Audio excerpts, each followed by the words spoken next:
বাংলাদেশের ৩টি গুরুত্বপূর্ণ ঘটনা নিয়ে আলোচনা করব। প্রথম ঘটনা হলো ২১শে আগস্টের গ্রেনেড হামলা। রাজনীতিতে এর চাইতে বড় ব্লান্ডার, এর চাইতে বড় পাপাচার, এর চাইতে বড় নির্মম এবং নিষ্ঠুর ঘটনা আর এই স্বাধীন বাংলাদেশে কখনো ঘটেনি। প্রকাশ্য রাজনীতি, প্রকাশ্য গণতন্ত্র, মানুষের অধিকার এবং বিরোধী দলের কথা বলার যে অধিকার, এটিকে স্তব্ধ করে দিয়ে পরিপূর্ণভাবে একটি ফ্যাসিবাদ প্রতিষ্ঠা করা, পরিপূর্ণভাবে একটি নাৎসিবাদ প্রতিষ্ঠিত করা, গণতন্ত্রের টুটি চেপে ধরে একটি একনায়কতন্ত্র প্রতিষ্ঠা করার জন্য মানুষ এই পৃথিবীতে যত নির্মম ঘটনা ঘটিয়েছে, এই নির্মম ঘটনাগুলোর মধ্যে প্রধানতম গ্লোবাল পার্সপেক্টিভে সারা দুনিয়ার বিচারে সবচেয়ে নির্মম ঘটনাগুলোর মধ্যে অন্যতম ঘটনা হলো ২১শে আগস্টের এই গ্রেনেড হামলা। আমরা জেনারেল ডায়ার অথবা মেজর ডায়ার জালিয়ানওয়ালাবাগে যে হত্যাকাণ্ড চালিয়েছিল, সেই হত্যাকাণ্ডটাও এই ২১শে আগস্টের গ্রেনেড হামলার সঙ্গে তুলনীয় নয়।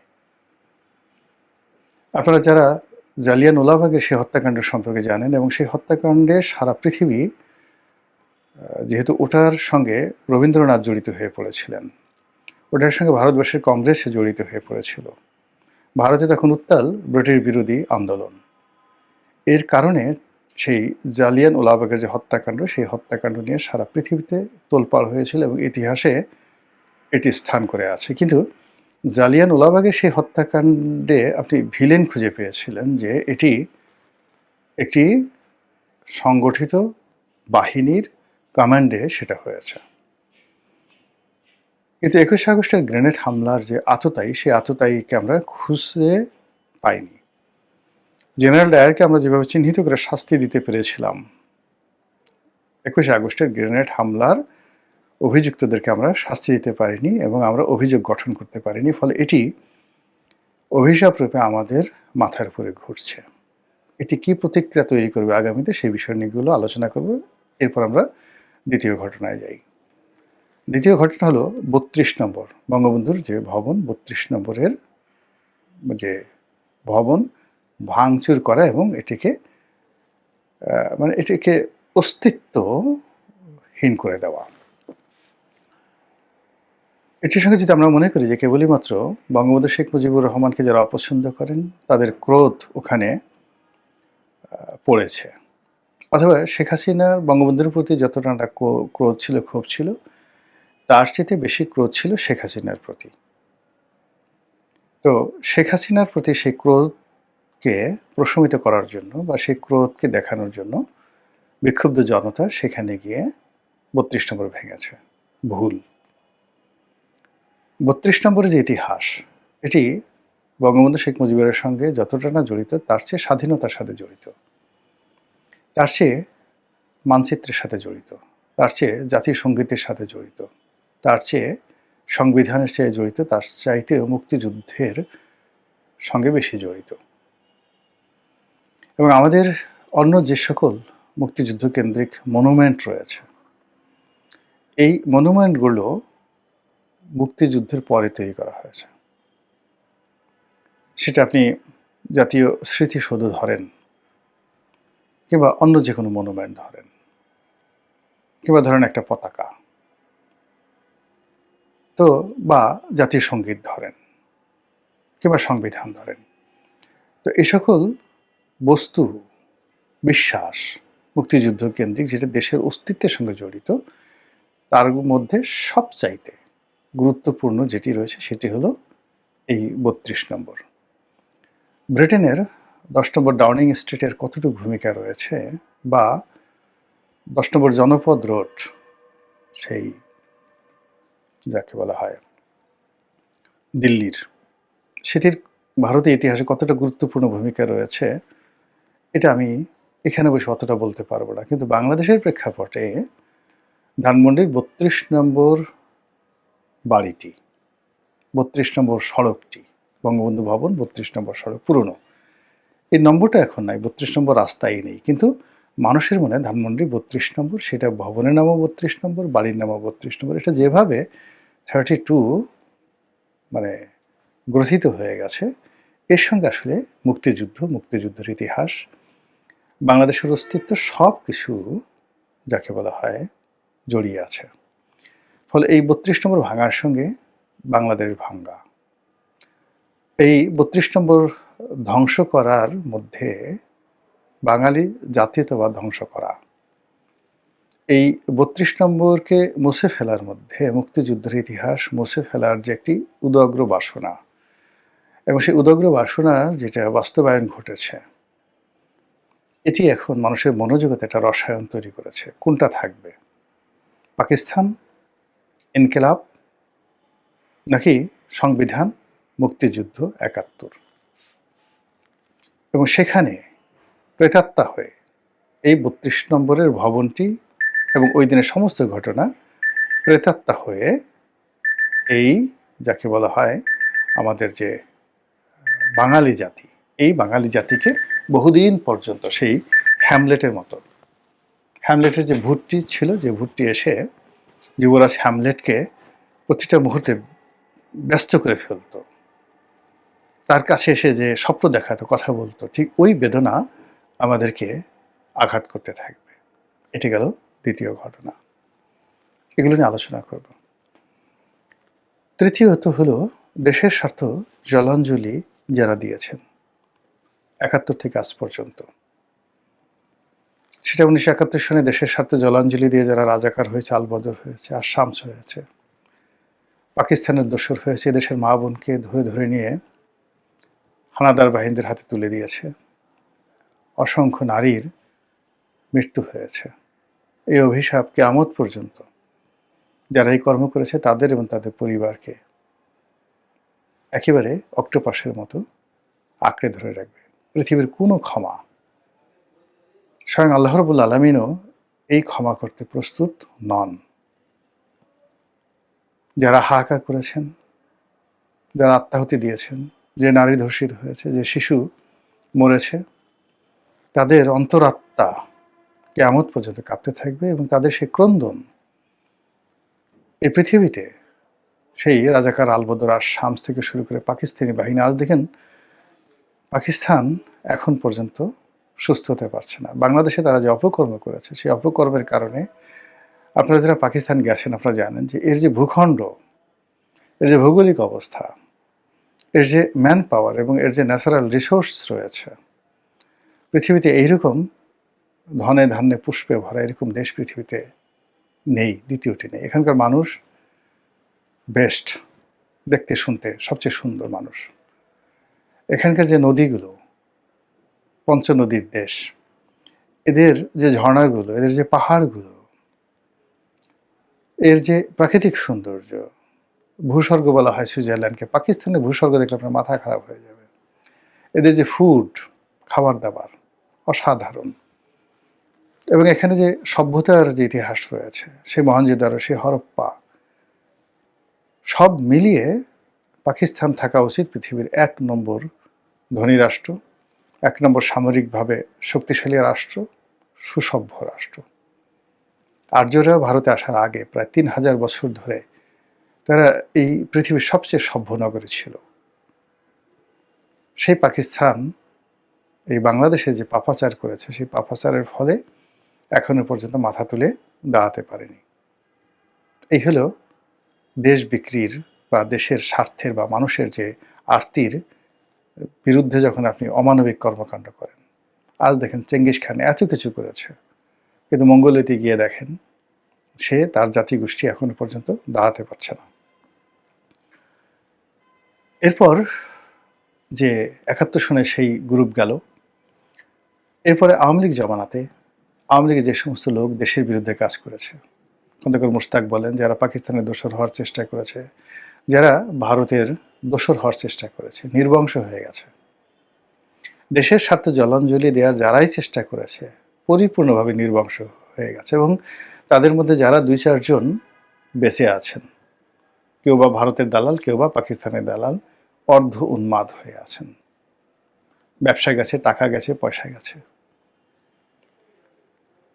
এরপরে যারা মার্কিন দালাল হওয়ার চেষ্টা করেছেন, আমেরিকার দালাল, যারা চীনের দালাল হওয়ার চেষ্টা করেছেন, দেশের স্বার্থে জলাঞ্জলি দিয়ে চীন এবং রাশিয়ার দালাল হয়ে এই বাংলাদেশে ঘোরাফেরা করার চেষ্টা করেছেন, যারা আমেরিকার দালাল হওয়ার চেষ্টা করেছেন, সবগুলো ঘর গেছে, পরিবার গেছে, সংসার গেছে, ব্যবসা গেছে, বাণিজ্য গেছে, সকল নিয়ামত আল্লাহ তাদেরকে দিয়েছিল, সব তছনছ হয়ে গেছে।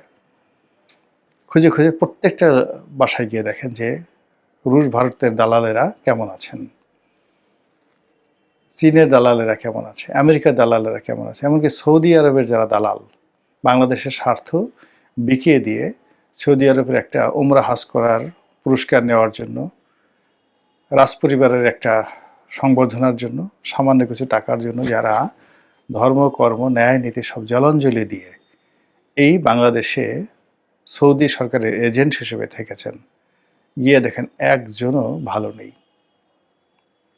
শরীর গেছে, স্বাস্থ্য গেছে, বেইজ্জতি হয়েছে, মামলা মোকদ্দমা সব কিছু, আমি নাম বললাম না। এই যে তথাকথিত হুজুর, যে দেখেন বিদেশি দালাল হুজুর যারা আছে, দেশের স্বার্থের বাইরে কাজ করলেই আল্লাহর গজব নাজিল হবে, আল্লাহর গজব নাজিল হবে। তো কাজে আপনি বন্দর দিয়ে দেবেন, করিডোর দিয়ে দেবেন, আপনি খুব ভালোভাবে সম্মানজনকভাবে থাকবেন, এটি ইতিহাস বলে না। এই পুরো বিষয়গুলো নিয়ে সংক্ষেপে আলোচনা করব। তিনটে বিষয় আশা করি আপনারা বুঝতে পেরেছেন কেন এই জিনিসগুলো হয়। অর্থাৎ এই যে রাজনীতির ময়দানের যে ফ্লো, গণতন্ত্র, এটাকে ধ্বংস করলে মানুষ কেন টিকতে পারে না? হিটলার, মুসলিনি কেন টিকতে পারেনি? কেন এই ক্লাইভ তাকে আত্মহত্যা করতে হয়েছিল? কেন সেই মোহাম্মদ বিন তুগলক পাগল হয়ে গিয়েছিল? মানুষের কণ্ঠ যারা রোধ করতে চায়, কণ্ঠ বলা হয় আল্লাহর দেয়া নিয়ামত, কালাম। এই যে আমরা যে কথা বলি, এটাকে বলা হয় কালাম। দেখুন, আমি কথা বলছি, আমার ভিতর থেকে প্রতি সেকেন্ড, ন্যানো সেকেন্ডেরও কম সময়ের মধ্যে এক একটা শব্দ, স্বর, তাল, লয় এতটা বুদ্ধিদীপ্তভাবে, এতটা বেকুবের মতো বা এতটা অপাঙ্ক্তভাবে এটা বের হয়ে আসছে যে যার উপর আমার কোনো নিয়ন্ত্রণ নেই। এর সঙ্গে কার নিয়ন্ত্রণ? আমার আত্মার সঙ্গে কার নিয়ন্ত্রণ? আমাকে যে বানিয়েছে, আমার আত্মার সঙ্গে আমার এই যে কথা বলার যে ক্ষমতার সঙ্গে কার শক্তি জড়িত? স্বয়ং আল্লাহর শক্তি জড়িত। আল্লাহ আমাকে জবান দিয়েছেন, আর রহমান, আল্লামাল কোরআন, খলাকল ইনসান, আল্লাহ মাহুল বায়ান। এই যে আল্লাহ মাহুল বায়ান, আল্লাহ মানুষকে বয়ান দিয়েছেন, এটা আল্লাহর একটা সবচেয়ে বড় রহমত, বরকত।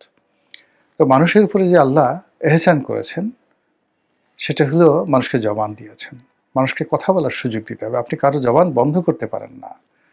যখন আপনি কারো জবান বন্ধ করবেন, এটা আপনার প্রথম গুনাহ। যখন জবান বন্ধ করার জন্য আপনার শক্তি প্রয়োগ করবেন, দ্বিতীয় গুনাহ। আর জবান বন্ধ করার জন্য আপনি আপনার রাষ্ট্র ক্ষমতা আপনি প্রয়োগ করবেন, তখন সরাসরি আপনি আল্লাহকে চ্যালেঞ্জ করে বসলেন। এটা কি শিরক না এটা কি? এটা একমাত্র আল্লাহ জানেন। ফলে এই যে গণতন্ত্র হরণ করার জন্য যারা বিভিন্ন সময় চেষ্টা করেছে, তাদেরকে এমন পাপে ধরেছে, নির্বংশ বলে ভুল হবে। তাদের প্রতিটি মানে অঙ্গ প্রত্যঙ্গ এই পৃথিবীর বাতাসে শাস্তিপ্রাপ্ত না হয়ে এবং দৃষ্টান্তমূলক শাস্তিপ্রাপ্ত না হয়ে তারা এই পৃথিবী ছেড়ে যেতে পারেনি। অনেকে বহুদূর পালিয়ে গেছে, অ্যামাজনের জঙ্গলে গেছে। আল্লাহ তাদেরকে ঘুরিয়ে এনে আবার সেই যে জনপদে তারা অপকর্ম করেছিল, সেই জনপদে ফিরিয়ে এনেছে। এর কারণ হলো, যদি আল্লাহ এই শাস্তিগুলো না দেন, তবে প্রকৃতির আইন থাকে না। লোকজন বলবে, আরে ও তো চুরি করে ঠিকই দিব্যি আরামে মরে গেল, আল্লাহ তো তাকে কোনো শাস্তি দিল না। ও তো ডাকাতি করে মরে গেল, আল্লাহ কোনো শাস্তি দিলেন না। তাহলে আল্লাহ কিসের ন্যায় বিচারক হলেন? কাজেই বড় শাস্তি কিয়ামতের দিন হয়, কিন্তু দুনিয়াতে শাস্তি ভোগ না করে কেউ যেতে পারে না। কাজেই আপনি সেই কালামের উপর হাত দিবেন, সেই হাত আপনার থাকবে না। তো সেক্ষেত্রে 21 আগস্টের গ্রেনেড হামলা আমাদের গণতন্ত্রের উপরে একটি সবচেয়ে বড় আঘাত। এই আঘাত যারা দিয়েছে তাদের বিচার করা প্রকৃতির জন্য ফরজে আইন। এবং এই বিচার যতদিন পর্যন্ত আমরা করতে না পারবো, এ দায় আমাদের সবাইকে তাড়া করবে। আর আমরা যদি ব্যর্থ হই, প্রকৃতি নিজ হাতে এই দায় নিয়ে নেবে। ফলে এই ২১ আগস্টের গ্রেনেড হামলার জন্য আমরা সবাই, এই ঘটনার সাথে আরো কত মানুষ যে জড়িয়ে গেছি, ইতিমধ্যে আমরা জড়িয়ে গেছি। আমরা যারা নাটক করেছি, আমরা যারা সিনেমা বানিয়েছি, আমরা যারা এটি নিয়ে ঠাট্টা করেছি, মস্কারা করেছি, সবার উপর বা সবার চারিদিকে এই প্রকৃতির অভিশাপ ভো ভো ভো ভো করে ঘুরছে ড্রোনের মতো করে। আর সেই প্রকৃতির যে অভিশাপ কখন যে আমাদেরকে আঘাত করে, জাস্ট অপেক্ষা করেন। এ গেল ২১ আগস্ট নিয়ে। দ্বিতীয় যেটি বললাম ৩২ নম্বর। ৩২ নম্বর তো ওই যে বললাম যে ৩২ নম্বর হলো যে একটি দেশের যখন একটা অস্তিত্ব থাকে, জন্ম থাকে, আপনি যখন কোনো একটি জিনিস যিনি মানে তৈরি করেন, তো আর সেই তৈরি করা জন্মটি নিয়ে আপনি প্রশ্ন করেন, তখন যিনি ম্যানুফ্যাকচারার তার ভীষণ রকম কষ্ট লাগে। আল্লাহ রাব্বুল আলামিন শত শত বছর ধরে এমনও জাতি রয়েছে যারা ৪০০-৫০০ বছর ধরে একটু স্বাধীনতার জন্য রীতিমতো পাগলের মতো তারা লড়াই করছে, সংগ্রাম করেছে। আপনি গিয়ে দেখেন কুর্দি সম্প্রদায়, আপনি গিয়ে দেখুন বালুচ সম্প্রদায়, পাকিস্তানের বালুচ সম্প্রদায়, কিংবা ভারতের তামিলরা, শিখরা শত শত বছর ধরে এটা আলাদা রাষ্ট্রের জন্য, আলাদা জাতিগোষ্ঠীর জন্য লড়াই করছে। আল্লাহ তাদের দোয়া কবুল করেনি এখন পর্যন্ত। আর আমরা সামান্য কিছু চেষ্টা তদবিরের বিনিময়ে আল্লাহর পক্ষ থেকে একটা নিয়ামত পেলাম, একটা ভূখণ্ড পেলাম, পতাকা পেলাম, এবং আমরা একটা পরিচয় পেলাম, এবং আমাদের সেই পরিচয়টাকে এখন আমরা কলুষিত করছি। না না, আমরা তো এটা চাইনি, এটা আমাদের উপর চাপিয়ে দেওয়া হয়েছে। আল্লাহকে কে বলেছে আমাদের এটা দেওয়ার জন্য? আমরা তো পাকিস্তানের সঙ্গে থাকতে চেয়েছিলাম। ভারত চক্রান্ত না করলে কি আমরা স্বাধীন হতাম বা হতে চেয়েছিলাম? আমাদেরকে কি এইগুলো দরকার ছিল? কোনো কিছু দরকার ছিল না। ভারত কি এমনি এমনি করেছে? এই সকল কথাবার্তা বলে মূলত আল্লাহ রাব্বুল আলামিন যে এই ভূখণ্ডকে স্বাধীনতা দিলেন, তার সেই উপহারকে আমরা অপমান করছি। আর সেই অপমানের একটা, যাকে বলা হয়, মহড়া হয়ে গেল ৩২ নম্বর ভাঙার মাধ্যমে। কাজেই যিনি এই দেশটি তৈরি করে দিয়েছেন আসমানের পক্ষ থেকে, তিনি এই বিষয়ে কি করেন, তিনি যে কাউকে ছাড় দেন না, তা দেখার জন্য খুব বেশি সময় আপনাদেরকে অপেক্ষা করতে হবে না। আর সর্বশেষ যেটি বললাম যে দেশ বিক্রি, মাতৃভূমির জন্য প্রাণ দেওয়া শহীদি মর্যাদা, মাতৃভূমির জন্য পাহারা দেওয়া, এর সাথে পবিত্র দায়িত্ব আর নেই। আর সেই মাতৃভূমিকে বিদেশিদের হাতে তুলে দেওয়া, নিজের কন্যা, নিজের স্ত্রী, নিজের মা, এদেরকে সেই হানাদারদের কোলে তুলে দেওয়া, দাসী হিসেবে বিক্রি করে দেওয়া, যে নির্মমতা, ঠিক সেরকম নির্মমতা হলো দেশকে যদি কেউ বিক্রি করতে দিতে চায়, দেশের স্বার্থ অন্যের হাতে তুলে দিতে চায়, দেশের জন্য জীবন না দিয়ে পালিয়ে যায়, এই গর্হিত অপরাধ অতীতে যারা করেছেন কেউ রক্ষা পাননি, এখন যারা করছেন, আগামীতে যারা করবেন তারাও রক্ষা পাবেন না।